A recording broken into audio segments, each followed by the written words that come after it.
Hello everyone, welcome back to another video. Well, in this video we are going to talk about what to expect when you get a new discus.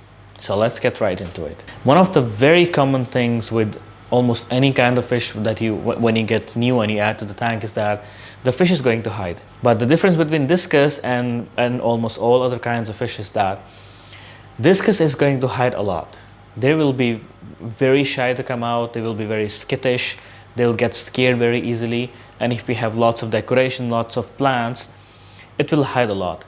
And especially if you have more aggressive fish in the tank and the fish you have brought right now is more docile, it will hide a lot, and you can expect it to hide for as long as days and weeks sometimes. It has happened to me, and sometimes it's a very frustrating phase that you bring a new fish and you want to see it out and you want to see it interacting with the environment and everything else, but it's hiding all the time. Another common thing with new discus is that it will not eat. A new discus will not eat sometimes for days, sometimes for weeks, and sometimes as long as up to a month. When you bring a new discus and when it's in the tank with the other tank mates, and when you add food to the tank, depending on the fish, different fish have different response. So it's some of the fish, they will right away go and hide when they will see that a lot of fish are attacking aggressively towards the food, and the new fish will just go and hide. And some of them, they will feel encouraged to come out when they will see that all the fish are going after the food. For example, if you brought a new discus fish and you keep it in quarantine tank and you're thinking that you're going to feed it alone and you will give it the chance to bulk up or something, some of the fish, they will happily eat alone in a quarantine tank, but some of them, they will not eat. They will be scared in a strange way that they will not be eating food even though while it's right in front of them. And sometimes they will just eat the food when the lights are off or you're not around the tank, or sometimes they will just not eat at all when they're alone. And when you put the same fish in your main tank with other discus fish, sometimes the behavior of other fish of attacking towards the food encourages the new fish to go after the food as well, and they will start eating. But sometimes they will go after the food when they see that all the other fish are going after the food. They will go right up to the food, but before taking a bite they will stop and then they will not eat. Sometimes they will take one or two bites and they'll throw out the food. Sometimes they will take a few bites and they will just go back and hide. All these things combined together, that sometimes they will eat, sometimes they will not eat, sometimes they will be hiding. All these things can take up to as long as up to a month for the fish to get normal and come out and start eating. But while your new fish is not eating, you have to be very careful. You have to keep an eye on them to look for any signs of illness. When it's the new fish, it is stressed out. And we all know that whenever fish are stressed out, that is the perfect time for all kinds of problems to happen.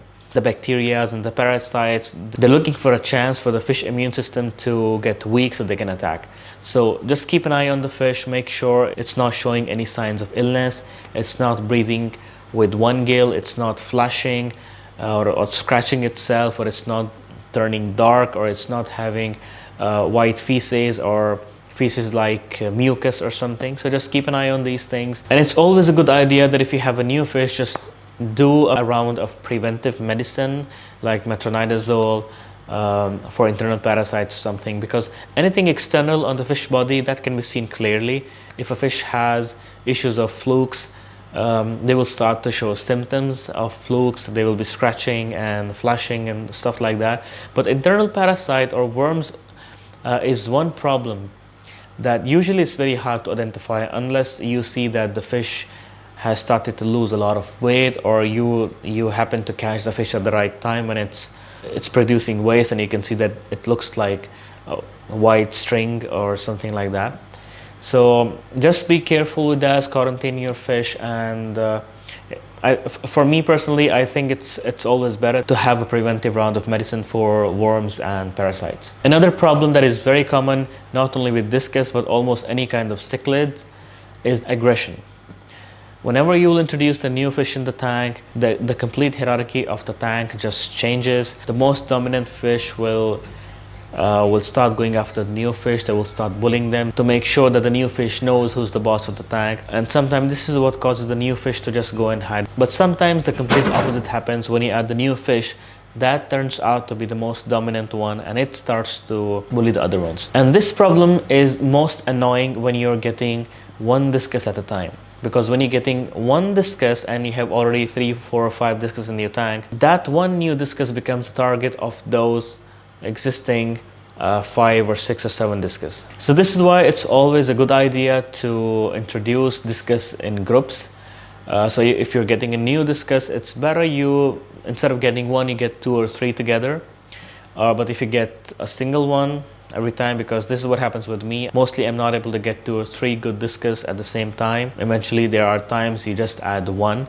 So in those situations, you just have to be prepared for different kind of situations. Another thing to keep in mind while getting new discus is that try to get the new discus almost as big as the ones you already have, because if you get a smaller discus expecting it to grow in the tank, what happens is that the bigger fish will start to bully the smaller fish, and the smaller fish will be too small and not strong enough to stand up for itself compared to the big ones you have in your tank. And what happens is that the smaller fish that you got with expectations to grow it, it just never gets enough food that is required for it to grow really well. And second, it's the stress of hiding from the bigger fish, especially at the time of feeding.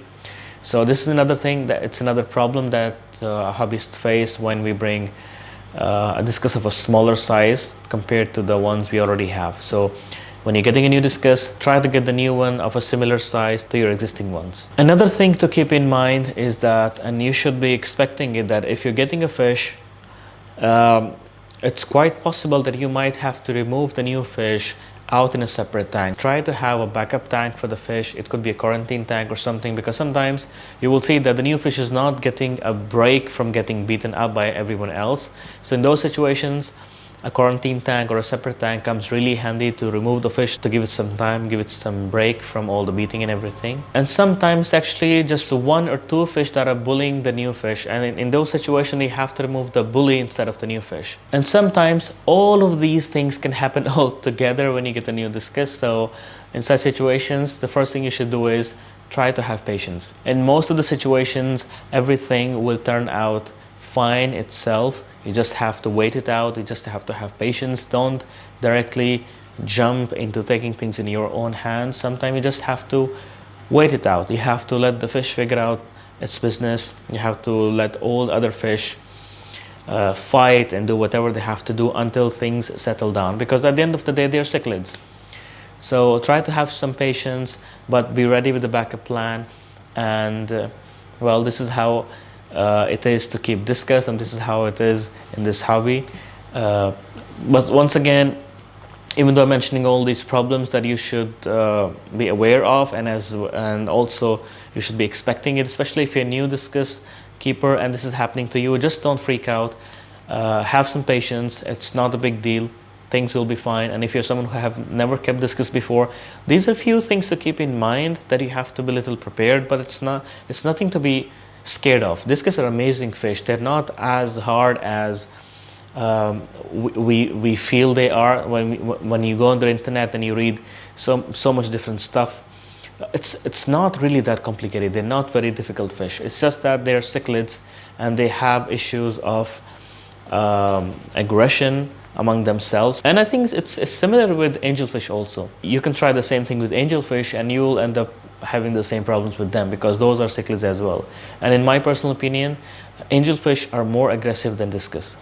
So if you have not kept discus before, don't worry, they're not that hard to keep. And if you're getting a separate new discus for the first time, or you're someone who's starting discus for the first time, this is all normal. Just have patience, just wait it out, things will be fine. There are very rare cases in which you really have to start separating the fish here and there. If you just give it some time, things will sort out itself.